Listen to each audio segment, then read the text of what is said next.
Republic मतलब दोनों channel. हाँ वो ठीक है। हाँ हम आप देखें राजनीति विज्ञान विषय पर और सेकंड सेमेस्टर में हम आप जो है टॉपिक वाइज इस पर अभ्यास करेंगे, है ना। तो पहला जो है प्रश्न नोट करिए।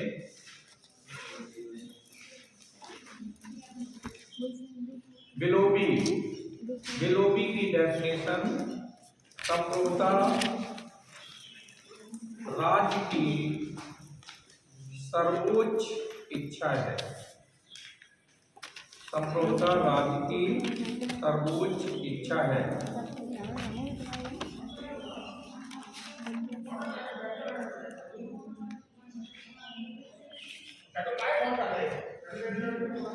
संप्रभुता राज्य की सर्वोच्च इच्छा है।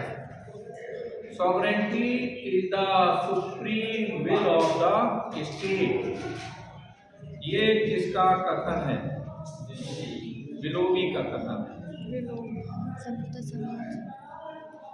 एक प्रश्न और लिखो। वह विचारक जिसने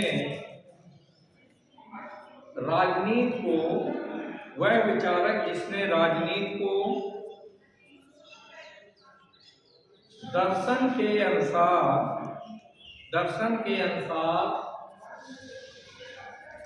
समझाने का प्रयास किया था। दर्शन के अनुसार समझाने का प्रयास किया था। वह विचारक कौन सा है? दर्शन के अनुसार समझाने का प्रयास किया था। विकल्प है आपके सामने अरस्तु, प्लेटो, बेंथम या मार्क्स। प्लेटो सही है, you are right. Note down Plato.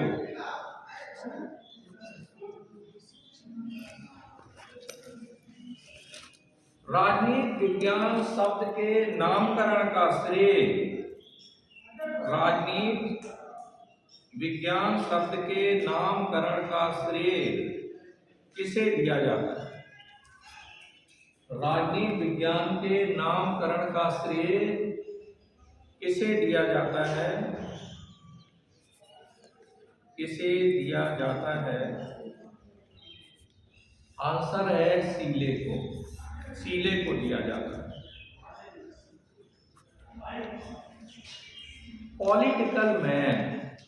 Political man रचना का लेखक कौन है?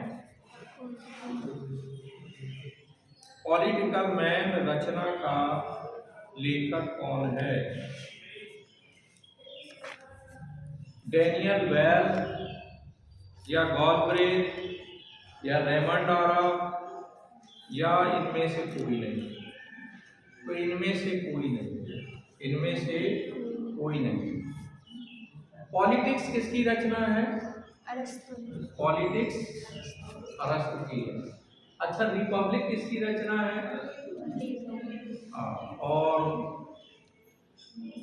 रिपब्लिक नामक पुस्तक में किस विचारक ने संप्रभुता के सिद्धांत का विस्तार से वर्णन किया है? बोधा ने किया है, जीन बोधा, है ना। ठीक है। नेक्स्ट हम आप देखें कौन सी? ये जो है पुस्तक है, आप नोट करें, गॉलब्रेथ की है। गॉलब्रेथ।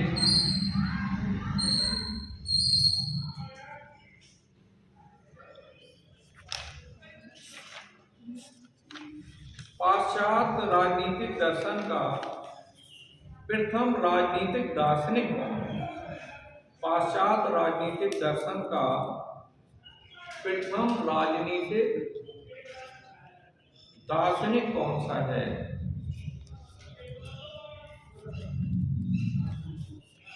प्रथम राजनीतिक दार्शनिक कौन है? कौन सा है भाई? ये प्लेटो है। कौन है? प्लेटो।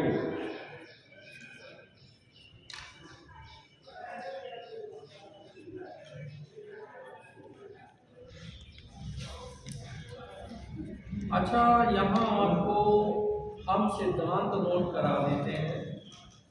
तो राज्य उत्पत्ति के सिद्धांत हैं, है ना। राज्य के बारे में आप नोट करें, राज्य के बारे में पॉइंट नोट करना है आपको। आधुनिक युग में राज्य शब्द का सर्वप्रथम प्रयोग किसने किया? क्वेश्चन यह है कि आधुनिक युग में राज्य का सर्वप्रथम प्रयोग किसने किया? बोधा ने, मैकियावेली ने? उत्तर लिखें, मैकियावेली ने किया है, द प्रिंस में। आधुनिक युग में राज्य शब्द का प्रयोग सर्वप्रथम किसने किया है? मैकियावेली ने किया है अपनी पुस्तक प्रिंस में।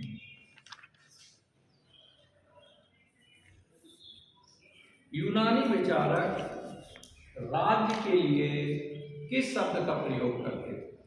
यूनानी विचारक राज्य के लिए किस शब्द का प्रयोग करते थे? पोलिस। किसका प्रयोग करते थे? पोलिस। यूनानी वैचारिक पोलिस शब्द का प्रयोग करते थे। नेक्स्ट, रोम के विचारक राज्य शब्द के लिए किस शब्द का प्रयोग करते थे? रोम के विचारक राज्य शब्द के लिए किस शब्द का प्रयोग करते थे? तो यूनानी जो है पोलिस का करते थे, और रोमन जो है सिविटास, सिविटास शब्द का प्रयोग करते थे। सिविटास, सिविटास, सिविटास शब्द का प्रयोग करते थे। अब कुछ बहुत ही महत्वपूर्ण परिभाषाएं जो आनी ही है एग्जाम। पहली परिभाषा, राज्य व्यक्ति का विराट रूप है। किसने कहा? बहुत आई है संदेश। राज्य व्यक्ति का विराट रूप है। राज्य व्यक्ति का विराट रूप है। State is the individual writ large. क्या कहा इसने? State is the individual writ large. किसका कथन है? ये प्लेटो, इसका है, प्लेटो का है। राज्य व्यक्ति का पूर्वगामी है। किसने कहा? राज्य व्यक्ति का पूर्वगामी है। राज्य व्यक्ति का पूर्वगामी है। इसका अर्थ क्या है? कि राज्य व्यक्ति से पहले आया है, या राज्य की भावना व्यक्ति के जन्म के पहले से ही विद्यमान थी, है ना। ये कथन किसका है? अरस्तु का है। किसका है? अरस्तु का है। ये परिभाषा भी सिविल से लेकर नेट वेट एवरीवेयर पूछी जाती है। नोट करें, राज्य परिवार और गांवों का समूह है। राज्य परिवार और गांवों का समूह है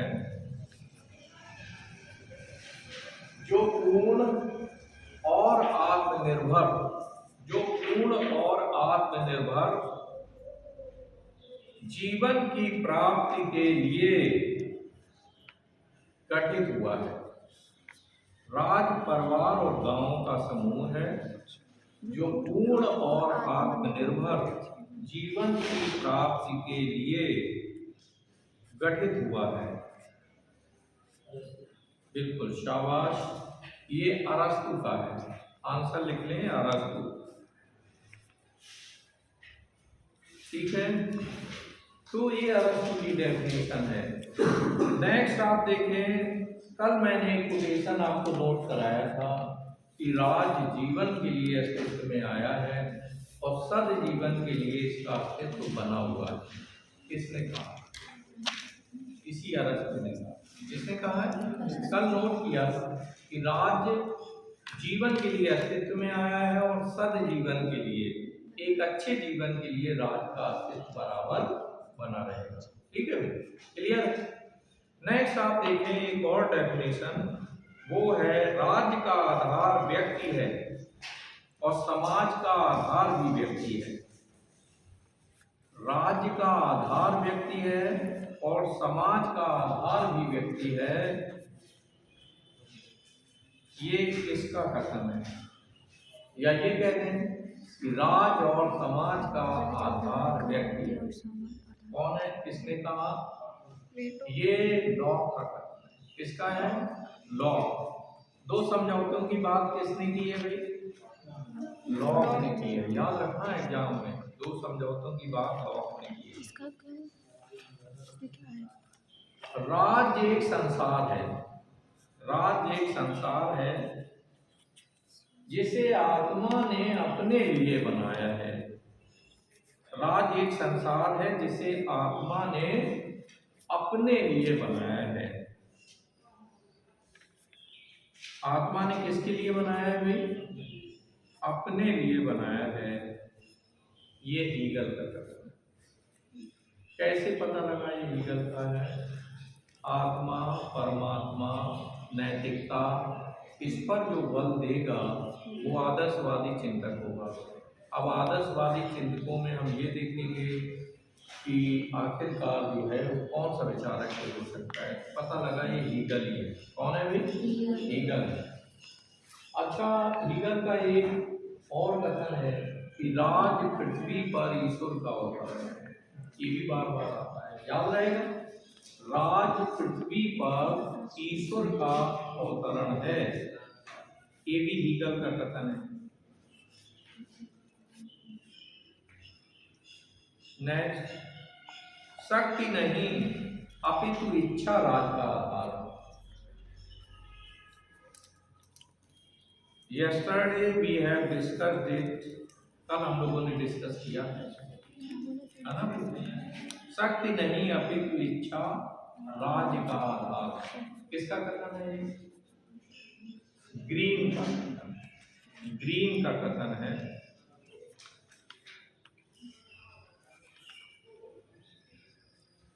राज्य का औचित्य, ये मान के चले अभी एग्जाम में तो इससे आएगा ही। तुम लोग आगे यूपीएससी वगैरह में बैठोगे नेट में, और तो जाहिर है ये कथन आएंगे और इनकी व्याख्या करने के लिए आपको कहा है ना, 200 शब्दों की व्याख्या। तो फिलहाल अभी इतना तो हम जान ही रहे कि ये कथन है किनके, है ना, और राज्य से रिलेटेड हैं और बार बार आने वाले हैं। राज्य अंततः मुरझा जाएगा। किसने कहा? लिख लो, राज्य अंततः मुरझा जाएगा या समाप्त हो जाएगा। क्या था?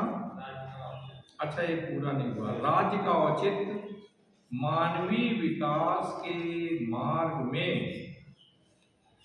राज्य का औचित्य मानवीय विकास के मार्ग में आने वाली बाधाओं को बाधित करना है। राज्य का औचित्य मानवीय विकास के मार्ग में आने वाली बाधाओं को बाधित करना है या रोकना है। ये भी कथन ग्रीन का है। किसका कथन है भाई? ग्रीन का है। अब जो मैं प्रश्न आपको बोल रहा था कि राज अंततः मुरझा जाएगा, it means one day the stage will be ended. एक दिन राज समाप्त हो जाएगा। किसने कहा?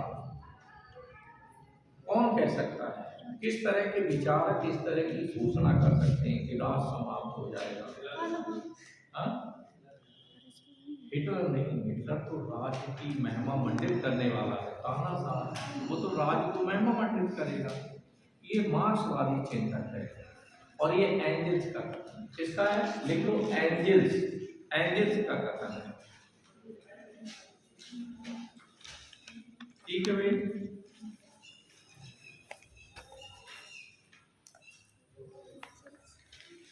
मानवीय चेतना स्वतंत्रता चाहती है। मानवीय चेतना स्वतंत्रता चाहती है। मानवीय चेतना क्या चाहती है? स्वतंत्रता चाहती है। स्वतंत्रता में अधिकार निहित हैं। स्वतंत्रता में अधिकार निहित हैं और अधिकारों की रक्षा के लिए राज आवश्यक है। अधिकारों की रक्षा के लिए राज आवश्यक है।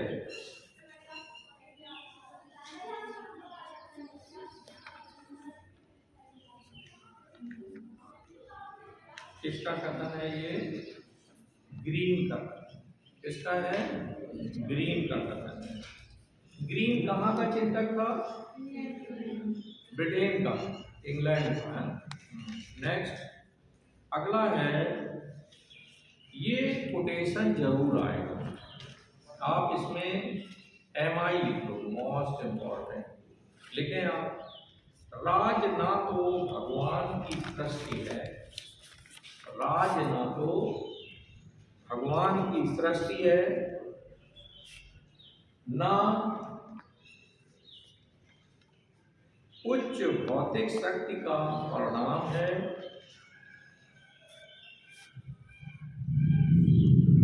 और ना ही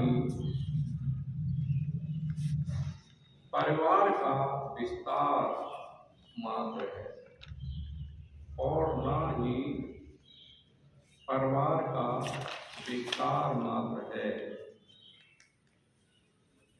किसका कथन है ये? विकल्प नहीं क्या? ग्रीन का, गार्नर का, मॉन्टेस्क्यू का, मैकियावेली का, किसका है? गार्नर का, गार्नर है ना। राज इतिहास की उपज है, किसका कथन है? कि राज इतिहास की उपज है। लिखो, राज इतिहास की उपज है, राज इतिहास की उपज है।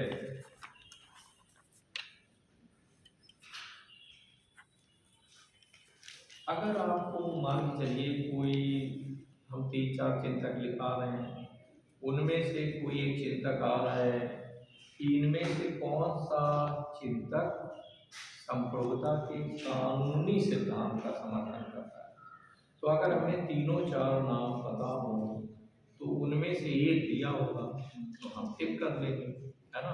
तो आप इसको नोट कर लें। कौन से विचारक राज्य को कानूनी संगठन मानते हैं? कौन से विचारक? राज इतिहास की उपज है सर, इसका भी। अच्छा, ये नहीं लिख पाया, ये बर्गेस का है, बर्गेस का, बर्गेस। हाँ, कौन से विचारक राज्य को कानूनी संगठन मानते हैं? कौन से विचारक राज्य को कानूनी संगठन मानते हैं? 4 विचारकों के नाम लिख लें। बोदा पहला, ऑस्टिन, बोदा ऑस्टिन ऑफ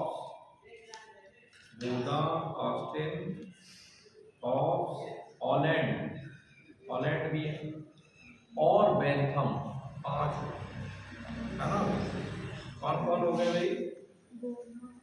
बोदा पहला हुआ, ऑस्टिन, हॉब्स, हॉलैंड और बेंथम आदि राज्य को कानूनी संगठन मानते हैं।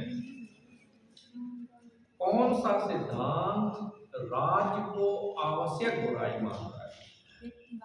शाबाश, लिख लो, ये आएगा जरूर। कौन सा सिद्धांत राज्य को एक आवश्यक बुराई मानता है? कौन सा सिद्धांत राज्य को एक आवश्यक बुराई मानता है? तो ये व्यक्तिवादी अथवा उदारवादी, दोनों में से जो अगर वो एक ही होगा, या तो व्यक्तिवाद लिखा होगा या उदारवाद होगा, उनमें से एक को आपको टिक कर देना, व्यक्तिवाद अथवा उदारवाद, है ना। अगला है, अब देखो, आवश्यक बुराई। नेक्स्ट एक कोटेशन और है, अपोजिट। कौन से विचारक राज्य को एक अनावश्यक बुराई मानते हैं? आवश्यक बुराई मानते हैं, यहाँ है अनावश्यक बुराई। ये दोनों में से एक जरूर आएगा, आवश्यक बुराई, अनावश्यक बुराई, ठीक है। आवश्यक बुराई कौन मानते हैं? व्यक्तिवादी और उदारवादी। और अनावश्यक बुराई, अर्थ समझ में आया? आवश्यक बुराई का अर्थ यह है कि राज्य एक बुराई है, लेकिन जरूरी भी है, आवश्यक भी है, इसलिए इसे बना रहना चाहिए। अब ये कह रहे हैं अनावश्यक बुराई है, यानी राज एक बुराई है और ये अनावश्यक भी है, यानी इसकी जरूरत नहीं है। तो ये विचारक हैं अराजकतावादी। कौन है? हाँ, नोट कर लें, अराजकतावादी विचारक जो है इसको अनावश्यक बुराई मानते हैं। और श्रमिक संघवादी दो तरह की विचारधाराएं मानते हैं। लिख लो, अराजकतावादी और श्रमिक संघवादी।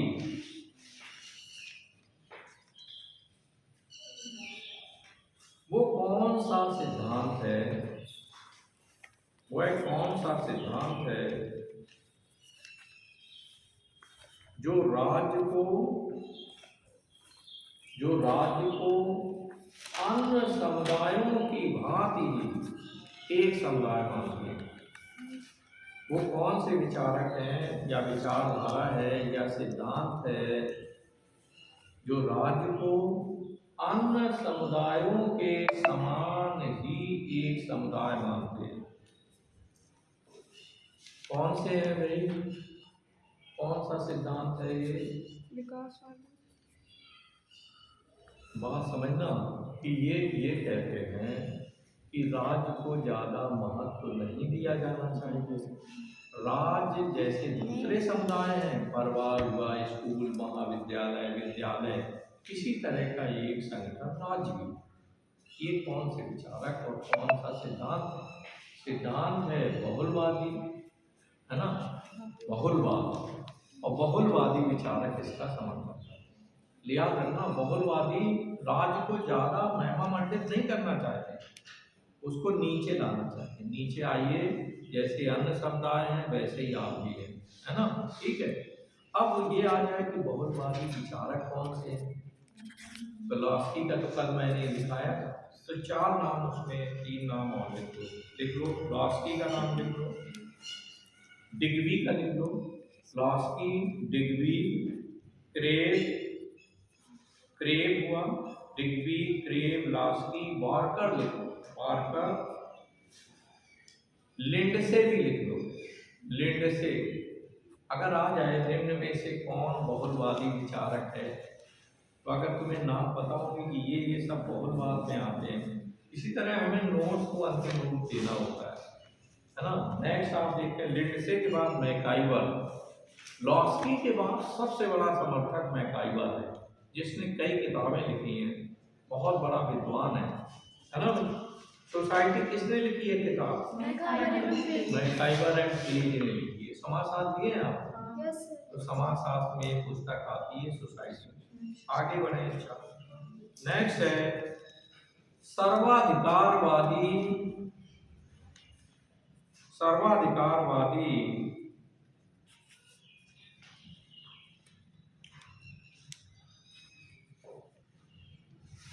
कौन है? सर्वाधिकारवादी कौन है, या सर्वाधिकारवाद का समर्थन कौन से विचारक करते हैं? विचारक या व्यक्ति या तानाशाह, सबको ले लेते हैं। तो विचारक में तो हीगल आ गया, तो हीगल लिख लें, हिटलर और मुसोलिनी लिख लें। इनमें से एक चुनना है आपको, है ना, जो विकल्प एक ही होगा। Hitler, Mussolini. मुसोलिनी इटली का था, हिटलर जर्मनी का था, और हीगल भी जर्मनी का। ठीक है भाई, ये कैसे हैं? सर्वाधिकारवादी या तानाशाही का समर्थन करने वाले हैं। अच्छा, ये बहुत सरल प्रश्न, इधर वालों को पूछे, है ना, हालांकि सब लोग बराबर से होशियार हैं। तो इस साइड राज्य के कितने तत्व? 4। अब इधर वाले, राज्य का वो कौन सा तत्व है जो उसका प्राण है? संप्रभुता। अब इधर आए, ये बताएं कि राज्य को पहली बार किसने सर्वोदय जीन बोधा ने किया। चलो ये तीनों लोग पास हो गए, है ना। चले आगे। अब फिर इधर एक क्वेश्चन आया, प्लेटो ने आदर्श राज्य की जनसंख्या कितनी बतलाई है? ठीक, शाबाश के पास होगा। इधर रूसों ने आदर्श राज्य की संख्या कितनी बताई? 10,000। अब इधर बताओ, अरस्तु ने राज्य की जनसंख्या के बारे में क्या कहा? अरस्तु ने राज्य की जनसंख्या के बारे में क्या कोई फिगर दिया है? क्या बोला उसने? ठीक, शाबाश। ना ज्यादा होना चाहिए ना कम होना चाहिए, संसाधनों के अनुसार, है ना? तो ये किसका कथन हुआ? अरस्तु का। ठीक है भाई, आगे बढ़े। अच्छा, गार्नर के अनुसार कितनी होनी चाहिए जनसंख्या? अरस्तु की डेफिनेशन गार्नर ने रिपीट कर दी। गार्नर ने भी यही बात कही कि ना जनसंख्या ज्यादा हो ना कम हो, बल्कि जितने राज्य के पास संसाधन है जनसंख्या उतनी ही होना चाहिए। ये बात गार्नर ने अरस्तु की तरह ही कह दी है। ठीक है भाई, भूभाग के बारे में पहली बार कि भूभाग एक आवश्यक तत्व है, किसने कहा? नोट करें, वो कौन सा लेखक था जिसने निश्चित भूभाग को अनिवार्य बताया? वो कौन सा लेखक है? प्रथम लेखक है। वो कौन सा प्रथम लेखक है जिसने राज्य के लिए निश्चित भूभाग का होना आवश्यक माना था?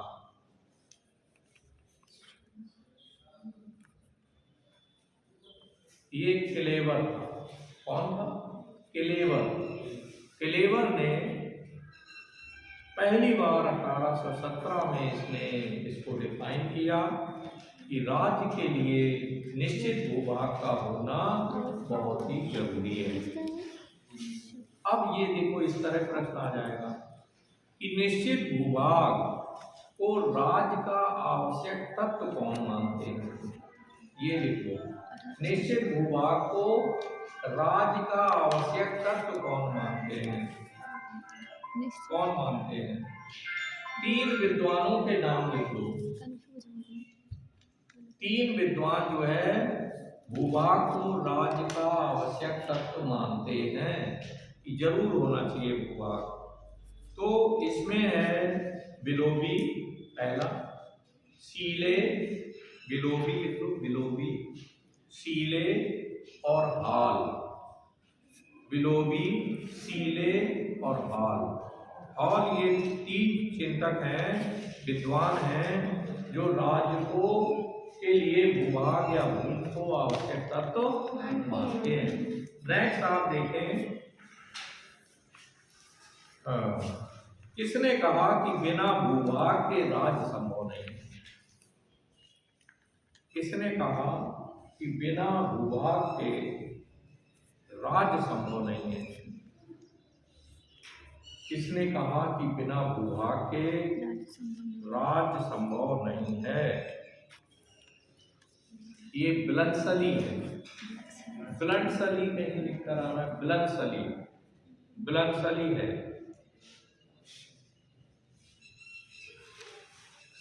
जनसंख्या राज्य का कैसा तत्व है? जनसंख्या राज्य का कैसा तत्व है? इस तरह प्रश्न अगर आता है, जनसंख्या राज्य का कैसा तत्व है, तो व्यक्तिगत तत्व है। कैसा है? व्यक्तिगत तत्व है। क्षेत्र या भूभाग राज्य का कैसा तत्व है? क्षेत्र या भूभाग राज्य का कैसा तत्व है? तो ये भौतिक तत्व है। भौतिक तत्व है। सरकार राज्य का कैसा तत्व है? सरकार राज्य का कैसा तत्व है? संगठनात्मक तत्व है। संगठनात्मक तत्व है।